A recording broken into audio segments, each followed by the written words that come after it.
Thanks everybody for coming out to last talk in track 3. Appreciate you guys sticking around and excited to be get the opportunity to speak at this Derbycon. I got to speak at the first one, and it's been a whole lot of fun conferences in between, so definitely going to miss it. But this was something that I really wanted to do, and I'm glad I've had the opportunity to do it. So I'm Linn. I am a security strategist for a financial institution, and I help set some strategy things for their red team, and also do a lot of operation on red team. And so one of the things that we've been looking at is how to do more effective payloads for different kinds of things. So really what I'm going to talk about is an introduction for people who may not be familiar with CACTUSTORCH, what sort of problems it's solving, and basically how it works to see where we started. And then going to look at some of the new stuff that I've been building to really help with Evasion, and also to add some additional features and lots of different types of ways to get new shells. So the problem that we had was Office is still a pretty juicy attack vector at a lot of places. I was talking with some peers at other places, and Office macros are tough to get rid of for a lot of people. And so it's still a really good phishing vector, but blue teams now, a lot of the time, can very quickly spot them. And so as a result, wanting to figure out some ways to increase evasion. Things like FireEye and especially Windows Defender have gotten pretty good at detecting these sort of things, and so wanting to up my game there. So can we make it more difficult for the automated tools? There are some things out there that were already out there to help. Things like Evil Clippy and some of the tools that, if you guys saw Walmart Labs presentation last year, they covered a lot of cool stuff. If you're interested in sort of Office evasion things, especially if you're on the blue team, I highly recommend you check out their talk. But those things didn't work so well for me. They still got caught. So I wanted to kind of see how I can improve those. So things that were already out there. Cobalt Strike, which I use a lot for doing threat emulation. It's got a lot of the things that I need in it. And it has Word and Excel macros. But it doesn't really do much for obfuscation. It's really easily caught. I started looking at some other stuff. Metasploit has Office macros, also pretty easily caught. Empire. So props to those guys. They have a payload that works on Mac Office. So that didn't really seem to get a lot of detection from the Mac stuff that I was playing with. So if you guys are looking at delivering malicious code to Macs, that's worth checking out. CACTUSTORCH was one of the ones that I've had some success with in the past. The way that CACTUSTORCH works is it instantiates a COM object inside Office and then can run methods with that. And there's a whole bunch more tactics at ired.team. If you guys want to see some of the other things from history, that's a good place to sort of start checking out. So most of these techniques get caught or are just straight off blocked. Microsoft also did some things earlier this year to make this a little bit harder. You guys may have heard about things like including external style sheets from remote places, stuff like that. Those Office patches went ahead and took some of those away. Defender, like I said, is getting much better at these. Symantec and McAfee haven't as much in my experience from the playing that I've been doing. But IR, when they start looking through the actual macro code, can spot these as malicious pretty quickly. We're going to be looking a lot at OLE VBA to kind of do some of the triage for this as we look to see how well some things are working. And OLE VBA is a tool that will allow you to take the macro code out and display it. And also does some basic analytics on it to show you things that might trip as suspicious or that sort of thing. There's also macro stomping. So macro exists in Office documents in two forms. One is sort of pseudo-compiled P code, and the other is the actual text macro. If you create a macro in a version of Office and the exact same version of Office opens it, then it can just use that precompiled code in order to execute it, which means you can just yank all that like text from the macro out. But if it's not the same version, that doesn't work. So in big enough organizations, you're going to have version differences. And so how do you tell like the specific person that you're going after what they're dealing with? And also people with even basic EDR are looking for things like PowerShell spawning from strange places and stuff like that. So wanting to look at how we could maybe get around some of those things. So we have some tools, so we're going to do stuff with that. Before I get started, just to figure out how deep I want to go in, how many people here have created a malicious macro before? Okay, good. So there's a number of people that have. I'll try to go quickly through this, and then if people have questions specifically about it, we'll cover some more of that at the end. So even with some basic obfuscation, most of the macros that I've seen have been huge. So just a basic cursory IR look is like, okay, that's a whole lot of data. That's really strange. So the things that I found worked the best were CACTUSTORCH, but the default macro is detected by pretty much everything. So that was kind of my starting point, and I wanted to see what I could do to improve that. So first I wanted to go ahead and say thanks to some people who kind of have paved the way for a lot of this. Drew Bonstrom sort of showed me how to combine some of the beginning pieces of this, and that was pretty cool. So the CACTUSTORCH developers, MDSec, and a lot of the people on the screen contributed like lots of things to this that are really great projects to look at, and they can be incorporated in a lot of other things. So if you guys have a chance, definitely check out these resources, because these are resources that I was reading to figure out what I wanted to do. And hopefully, if you guys decide that this is neat and you want to pick up and do more things with it, then these are things that will become really handy later. So first, I'm going to just kind of show what CACTUSTORCH does on its own. So basically, you use the MDSec active breach CACTUSTORCH repo. You clone it out, and then in Cobalt Strike, it has a module that you can load that will allow you to just automatically create the macros. So we'll go ahead and load that up. And when you do, when you come under the attacks, one of the things in there is host CACTUSTORCH payload. So with that host CACTUSTORCH payload, you've got a couple of options. You can use a staged or stageless payload, binary that you'll spawn, and you can pick a language. So you can actually do more than just Visual Basic with these. You can actually do JScript and a lot of other stuff. And when you launch, it copies it to the clipboard and you can paste it. So this can also be used in HTA files and all sorts of other things with these languages. Since I'm focusing primarily on Office documents, mine's going to be a little bit different. So from here, we basically create our macro. So we go into View, Macros, and we create a new macro name. One thing to be careful of is this pull-down box has a couple of different options. The one down at the bottom is just your document. You'll have a bad time if you accidentally put your macro in all templates. Not from experience or anything, but when every document you create gets flagged as malware, that's like, so anyway, basically from here, you can see that there's all of this code that is in here. And then down at the bottom, there's the actual pieces that execute this. But anybody that's looking at this sees serialized object, all of this hex code, a whole bunch of base64 code, and like they're going to go, well, that's kind of weird. So here what we've got is we've got a serialized object. We're deserializing it and then invoking the COM object. And down here we see this o.flame. That is the thing that actually spawns the code. We've also got 3 different open functions. Excel can use 2 different ones, and Word can use 1. So it just puts them all in to cover all of your bases. So what we're going to do is we're going to save this as a doc97 document. The reason is docx and docxms are XML files, and things can look into them a little bit more easily. Straight up doc files, they can't, so you can still pull the macros out, but they have a little bit better evasion. So what we're going to do now is let's take a look at what OLE VBA produces for this. So we've saved this document as a doc97 format. My superior typing skills that I even sped up and is still horrible. So when we look at this demo document, what we're going to see is it thinks for a minute, and then we're just going to see pages and pages and pages of stuff that's funny. So we see here all of these base64 strings. It flagged it as drydex, malware.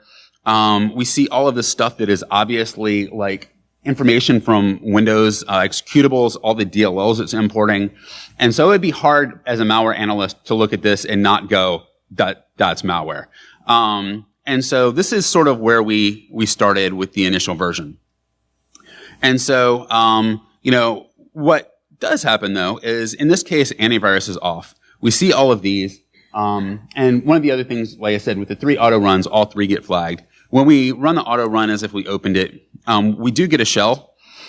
So we didn't have a shell before. We ran it, and now we have a shell. Yay, shells. But Defender would catch this.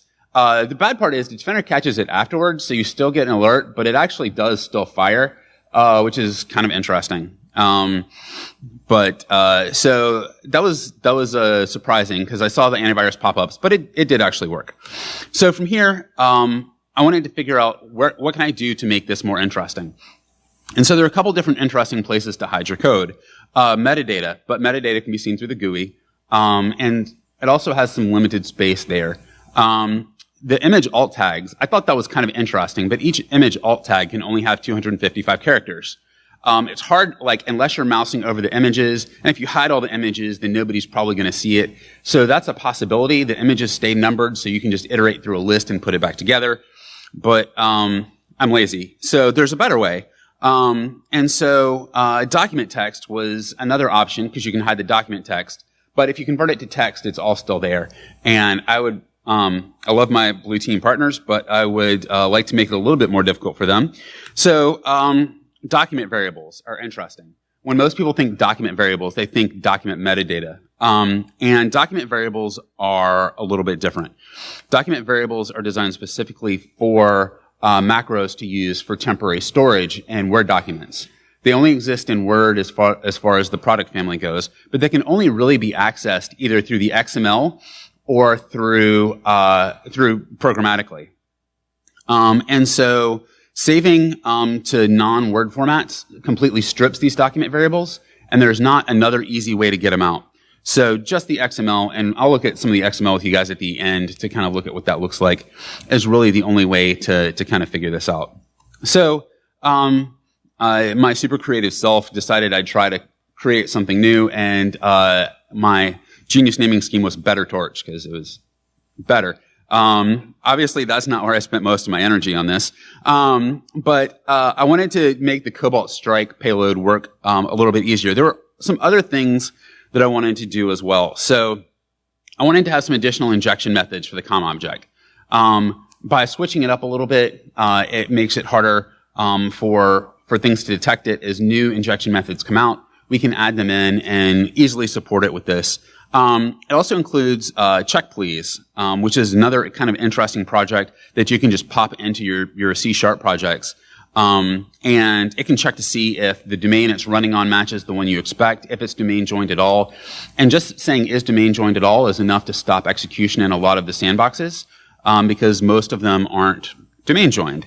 And so one of the other things was CACTUSTORCH only supported .NET 3.5. I started running into a lot more places where people had Windows 10 with just .NET version 4. And so this supports .NET 4 and .NET version 3.5. So let's take a little look at what that looks like at this point.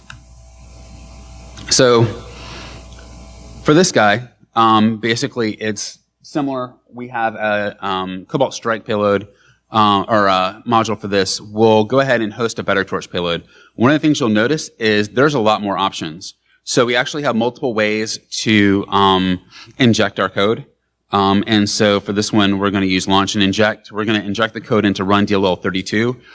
You can inject into pretty much any process. It'll take both a short name, which it'll look in syswow 64, as well as system32.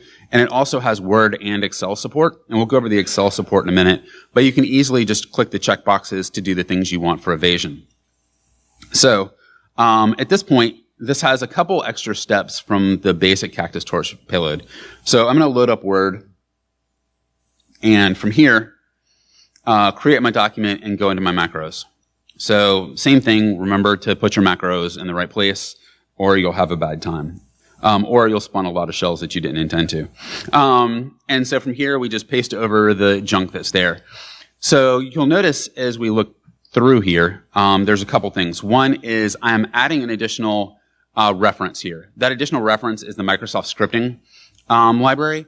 And that's because I wanted to use hashes in this. And it doesn't natively support hashes. And I'm lazy. So by adding that, there is hash support now. So basically, there's two functions here.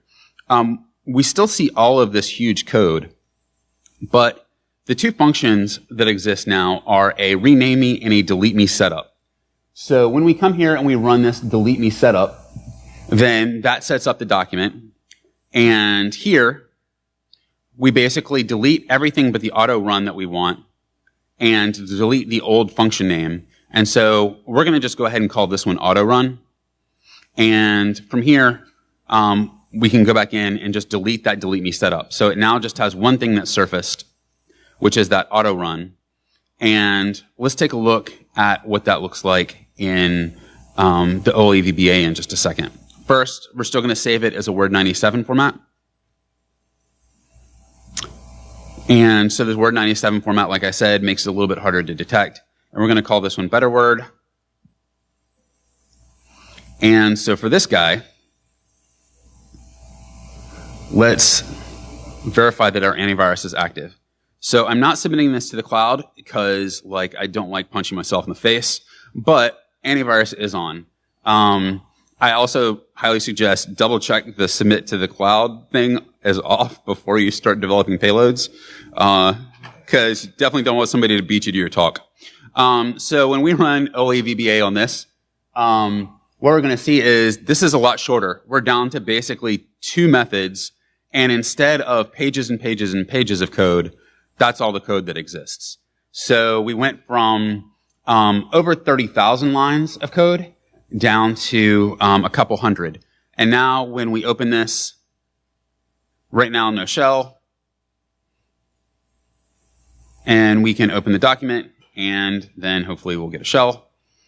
I recorded this to make it faster, so we'll see. So here's where all of the social engineering pieces come in. So the other piece is, at this point, we've got the shell. I don't recommend doing the auto run. One of the things that I have found pretty effective is form submissions. You can create fake forms in Office documents for, like, win a free goat or whatever. And then when people hit submit to submit their information, because who doesn't want a free goat, then you'll pop your shell. And also because typically the automatic analysis frameworks don't request those sort of things, then you also have a little bit better chance of doing evasion through that as well. So next thing, Excel documents. Excel documents created a challenge because they don't have those document variables, but I wanted to do some of the same things. So I came back to kind of that same basic set of things. And sheet text had some additional pieces. We're going to go into that in a second, but I could put most of this stuff in spreadsheets and then combine it later. And while people can still export this to CSV and get all that data, we can make it a little bit more of a pain. But Excel has some interesting things. One is it decided that 2 states weren't enough for our spreadsheet. It can be visible or hidden, but it can also be very hidden. And the very hidden, you can't unhide through the GUI. You can only hide through modifying the document properties, where the hidden you can unhide on your own. So we're going to use the very hidden and make it very hidden. The only downside is it only supports 32K per cell, and it also has some quirks. The quirks are it will try to auto-figure out, even if you tell it what format something should be, if it starts with a math character, what it should do. And so we're using base64, which has math characters in it. So if it starts with a slash or a plus sign or an equal sign, it's gonna get weird. So you kind of basically just have to move those around your boundaries to get it. But other than that, it's completely automagic. So let's look at what we have to do for that, and also kind of how that ends up playing out in the document. So for here, we have the same basic thing. We're going to host the CACTUSTORCH payload again. We're going to choose the same basic things, but the only thing that we're going to choose different. One is we're going to check to see if the system's being debugged, and the other is we're going to choose Excel. And so with that being done, we can go into Excel and we can do kind of the same thing. So for Excel, you just go to macros, same basic thing. Instead of going to the document, in this case, you just go to the worksheet and you paste all of that in. So if you look, it lands in the rename me from above or I won't run. and delete me setup. So if we just try to run it, what we see is this error message, and that's because the scripting dictionary didn't exist. And so this is a reminder that if you see that, just go back in and add back in the scripting runtime into the references. And at that point, everything will run. So we go back to our delete me setup, and we run that. And we saw on the left-hand side that it created a new spreadsheet. That new spreadsheet has a randomly named thing. And if we go down to the bottom, then it has the very hidden attribute. So if we were to close this and take a look, like there's no thing there for us to unhide. We can right click. There's no unhide options. So basically it is something that we can't get to from the GUI. If we go back into macros, we see the two macros that we had. We can delete the setup, and we can go back into the macros, and when we edit it, we can go ahead and clean this up. We're going to go ahead and make this an auto run for Excel and get rid of the rest of that trash.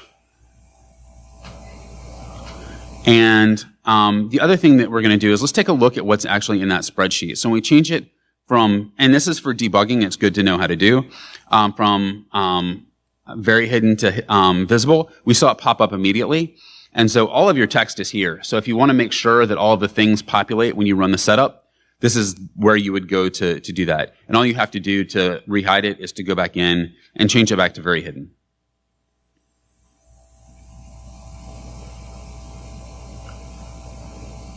So, and as you can see, a lot of the basic pieces are still there. One of the things that is added here is there's an additional function, and that additional function is that check please. For this, I wanted to kind of tell a little story. So the class that I renamed this to, and you should rename your classes when you're doing this so that it can help with some of the evasion, is the mystery machine. And Velma's the smart one that stops things from running that shouldn't. And if you take a look at the different code methods, they also have some other names that are fairly appropriate for how they react. For instance, Scrappy will try to spawn a set of code in every thread. So OLEVBA, here we see that there's an additional thing. We also see this hex strings. So OLEVBA has an interesting thing where if it sees like 4 or more characters together in groups of 2 that are in a hex character set, it will try to do that. So, randomized character strings, you'll occasionally hit that. You can just rename those variables if you want to. So here, when we run it, this is with antivirus enabled again. And these were definitions from 2 days ago with Windows Defender, and we have that shell. And so we're going to look at what Velma in this case does, the check please code does for this in a minute. That check please code, like I said, can be added to any other C# application, and it's just an easy plugin that you can add to be able to do some basic evasion to any of your C# modules. So if somebody starts trying to debug your code in a sandbox, it won't go. So some of the other things that I wanted to do was add some encryption. And so some of the basic encryption things, one of the problems it had was it added a lot to the footprint. Things like using CHR and XOR and all of those really added to OLEVBA. Why am I still focused on OLEVBA? It's just a tool for forensics people, right? So what I noticed is that the amount of stuff that shows up in OLEVBA output had a direct correlation to my likelihood of getting caught. Now, I don't know why that is, if it's just coincidence, but what I found is that I started going through and doing more of this, that the fewer things that I had in there, the more likely I was to succeed. So I can get it down to pretty much one thing in OLEVBA output, which is the create object. Create object on itself is not actually that bad. A lot of things are done with create object in Office, including things like if you want to parse XML or do a web request or anything like that that Office documents sometimes do, especially in Excel where they may pull in from external sources and things like that. Those are pretty common. So the create object itself isn't enough usually to trip anything. So some of the other things, just changing the SID and building in another platform is frequently enough to get you by a lot of the antiviruses. I started building a lot of my stuff in Mono. This project builds in Mono for everything but .NET 3.5 under Kali. I've had some weird things with .NET 3.5 and Kali. But .NET 4 builds fine, and so that was great. Modifying the COM object, changing the COM object's name, the method names. The method names can't be randomized. For COM objects, once you compile it, they have to stay the same. So you can make them random things, but you have to modify all of your code to match those random things, and you can't do it randomly for each instantiation. Obfuscate some more of the object. So right now, like I said, it's in document variables. I haven't seen anything pulling it out of document variables, so I'm happy with it there for right now. But some of the other things that I thought would be interesting are actually using images and things like that with code attached to the end of it in documents, and then put some of those things back together. Or there were some interesting talks yesterday. One of them was using manifests to load code and things like that. So maybe even dropping a DLL out and then reloading another object with the DLL written out to the disk, so it has a multi-part kind of staged thing. Also, on the back end, some of this is based off of Sharpshooter, which is another MD-sec product that is really cool. And if you haven't taken a look at Sharpshooter, I recommend doing that. And so Sharpshooter actually has the ability to do staged stuff through a lot of different other ways. And so if you wanted to include some of those other things from Sharpshooter in this, most of the stuff that I do is stageless. And so I didn't pay a lot of attention to the staged things. But if this was something that you wanted to add, it should be easy to copy that code in and do some additional pieces. One of the interesting things that I've seen from my forensics days is actually using cloud pieces to load some of those objects from the cloud and pull them directly in from the cloud. So let's take a look at what that evasion really looks like. So for this, basically what we do is we just select the thing that we want, and we can select all of the things that we want to do. So we're going to do check to see if the machine is domain joined. And so we're going to do Word again, and we're going to go through the same basic thing. But when we get into the Word document, we're going to take a look at the Velma function again. And I'm going to go through a little bit more about what some of this code actually does as far as like how it's actually running. So we still need our scripting runtime. And this is something that I'm probably going to get rid of at some point because it's a pain in the butt to click it every time. But for right now, it's the thing. So when we do the delete me setup and we go back into our main function, basically we'll get this renamed. And so when we start looking at exactly what this guy does, we see this additional function called Velma that's down at the bottom. And that Velma function, basically, when it runs, if it fails, it exits. One of the other things that I want to do is to actually give it the ability to return a variable. This is hopefully coming up in the next couple weeks, so that you can actually get a return code from it and run two different types of macros depending on that state. And also plan on adding some version detection for the version of Windows you're running, so if it's something that's other than you expected. So in this case, when we ran it, it just straight up exited. When it straight up exits, obviously it crashed or something, and most people won't think anything strange about it. If Word crashes, then people usually don't worry their heads about it. They're like, well, that thing's broken. So I haven't had a lot of people complain about that so far. But it also stops the debugging in its tracks for what anything would happen in a sandbox. And so from there, like I said, you can actually stack these. So if you want to have multiple of them, you can include multiple of them. And one of the other things that I've been thinking about adding that has been talked about by some other people is actually if you know the domain SID, that's even better than actually knowing the domain. Because if you can programmatically get the domain SID and use that for your key, that is much less likely to be emulated by any of the sandbox technologies. Because most of those will have their own separate domain, and even if it has the same name, it won't have the same SID. So let's take a little bit look at how to build this yourself. One of the things I wanted to do was make it as easy to do to modify and build in your own environment so that you can change some of these things and help with the evasion yourself. So inside Kali, I basically just cloned the project And from here, we have a couple things. The first one is this assembly to base 64. So for this guy, assembly to base 64 has taken part of the .NET to JScript code and reworked it a little bit. One of the things I wanted to be able to do is .NET to JScript does a lot of stuff. I just wanted to take a assembly DLL and just pop it out in either hex or base 64.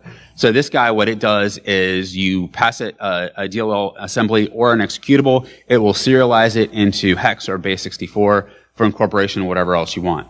So if you do the same kinds of things that original CACTUSTORCH did and other stuff, this makes it very quick and easy for you to be able to take whatever new DLL you want to do with whatever additional functionality incorporated in there. And so from here, wrong button.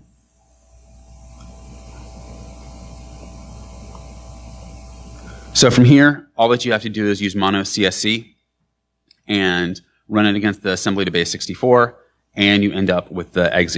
And so we can call that using mono against our actual payload. So in the payload, right now, like I said, this guy's mystery machine. And if we look in the properties assembly.info, or assembly info, one of the things is, like I said, some of this was taken from .NET to JScript and other stuff. This has a GUID associated with it.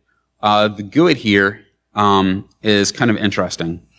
You have a couple of options. One of them is to create your own GUID, and each time you recompile it, change that GUID so that if people are doing any kind of analytics just on the GUID in order to block it, that it won't be obvious. But the other thing you can do is you can actually steal the GUID of things that have been abandoned. There have been some interesting comm talks this year that I really appreciated, and a couple of them have talked about comm hijacks. So if you have a chance to look at some of the comm hijack things, a lot of those same GUID techniques will work with this. What's interesting about this is this doesn't actually interact with the comm server particularly, because it's instantiating out of memory. It doesn't really care where that DLL is, so you can do some other things here that are interesting. So when we modify it and modify the GUID, we can also modify all of the build information. Right now, all of the build information is stripped out, so that having the same build information like the author and all of that won't trip anything. But you can add that back in, and that will make it a little bit more realistic as well. And so once we do that, there is a buildit.sh, and the buildit.sh will go ahead and build the assembly. And it goes ahead, and after it builds it, it copies it into the directory that you're in. And so from here, we see this mystery machine assembly 4.dll. And so we're going to just copy it up a level because I'm lazy. And we're going to use mono with that assembly to base 64 thing. And we're going to specify B for base 64 output and the DLL that we want to do. And we'll just redirect that into a file. And so when we look at that file, all it is like just straight up base 64. And so the reason I did it just straight base 64 and nothing else is I want to just be able to include this file somewhere else. So I do a lot of my development in Vim. I'm sorry. That also means that formatting is sometimes a little bit weird. So if you're reading my code, I double apologize. So for here, we go to the .NET Type 4 payload. And this was all in hex in CACTUSTORCH, but I switched it all over to base 64. So we delete the hex data, and we can just read in that base 64 file, clean it up a little bit, get rid of our spaces, and save that out. And then all that we have to do is go back into CACTUSTORCH, or into Cobalt Strike, and reload that script. So click on it, reload. If you don't get errors, it's going to be a good day. So if you do get errors, then go back and fix your spaces in your semicolons. So at this point, we just go back through the same basic thing. And so I would update this for each campaign, recompile, change your class type, change your variable name or your method names and all of that for each campaign, and you'll have a lot better success rate. So looking ahead, I'm going to go ahead and say I would love some additional collaboration with this. I've been figuring out some of the stuff on my own, some of the things that I would like to make work. COM is kind of weird, and I've not gotten as much success as I'd like. So if you love building COM objects for fun, I would love to talk to you. I don't expect anybody to come talk to me, but if you do, then that's awesome. So I'm also looking at adding some additional methods and also doing some additional encryption helpers and finding some additional places to hide. So I promised I would talk a little bit about the forensics here. So for the forensics, obviously the docx is nice for forensicators because you can just rename it from a docx to a zip and extract it. If you convert the Word 97 doc to a modern Word doc, docx file, then it does convert all of the document variables into the XML format. So you don't lose anything through that conversion. So once you extract it, there's the settings.xml file. And inside the settings.xml file, you've got most of the stuff that is good. If you look, you'll actually see the docvar and all of those pieces. So if you use an XML parser, you can just pull out all the docvars and do name value, and then just substitute that back in for the macro. And so for the macro itself, I'll pull that up in just a second. For the macro itself, it's easy to see where those docvars are being set, and so you can just go back and put those together back in that order off of the XML. So let me do that really quick.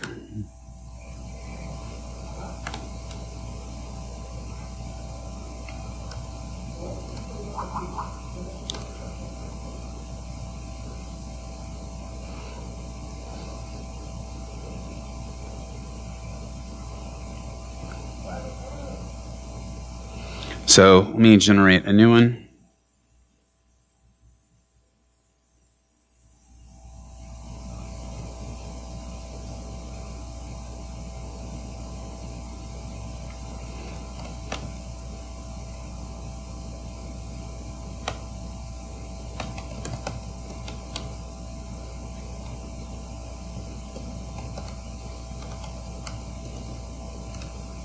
So when this guy actually puts everything back together,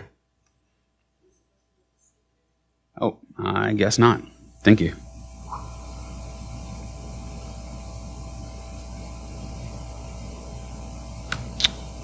That's more better. Cool, thank you. So when this actually goes to put things back together, this is the function that puts all of that code back together. And so if you just take each one of these and substitute it in for the docvars, you'll end up back with the actual piece. So all of the rest of these are pulling information back out from docvars and from dictionaries and assigning them to things. One of the other things that is in here that Subt was talking about yesterday is manifests. As you add new things, other DLLs that get included, you may have to create a manifest file for it. So one of the things to support .NET 4 in Office is it needed a helper. And so with that helper, the ACTACX, I believe it was, you specify a manifest text file, which is just a text file that has where all the DLLs are and what they should load. By doing that, it tells it where to find the .NET 4 components. If you add anything else in that requires additional DLLs, you would just modify that. All of that is in the Cobalt Strike config file, but also is in that setup piece. And then from there, this basically creates deserializers and puts that all back together. So all of this is just basically renamed CACTUSTORCH, and all of your different functions are here. All of the pieces for Velma to do would need to be here after this dynamic invoke.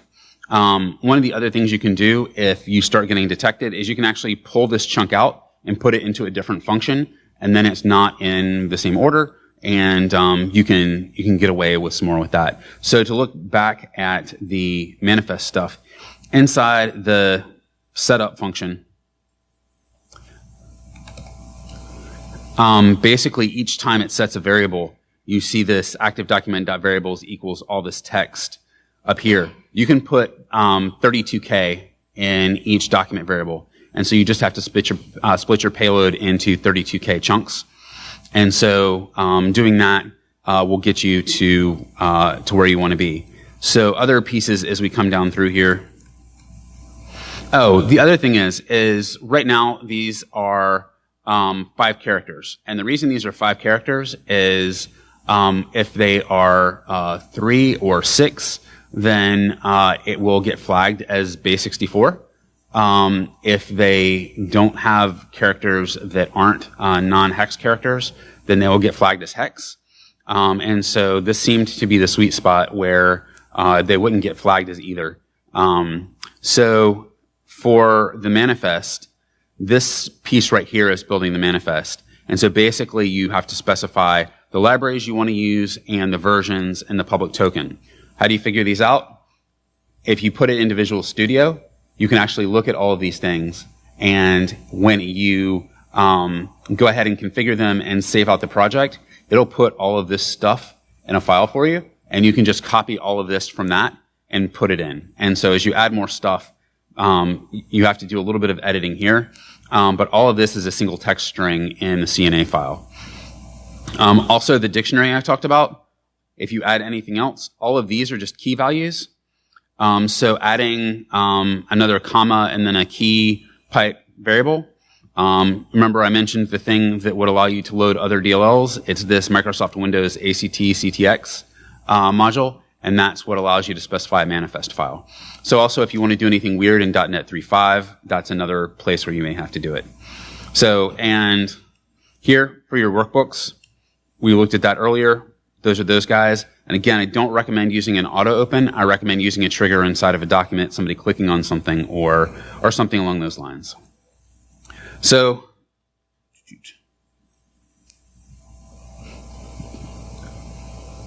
that was most of the stuff that I wanted to show you guys. I wanted to leave some time for some questions and additional discussion. I always enjoy the discussions because a lot of people have run into different things and stuff I might not have considered. So feel free to reach out to me. Also, my code is on GitHub under Cicero for BetterTorch. So feel free to check out the repo there. Everything right now is under the Derbycon branch. As I finish a couple more bug fixes, I'll merge it to the main. So if you don't see what you're looking for, switch to the Derbycon branch, and everything is already there today. So thank you guys for coming out. You guys have any questions or stuff you want to talk about? All right, cool. Thank you guys very much for coming. I appreciate it.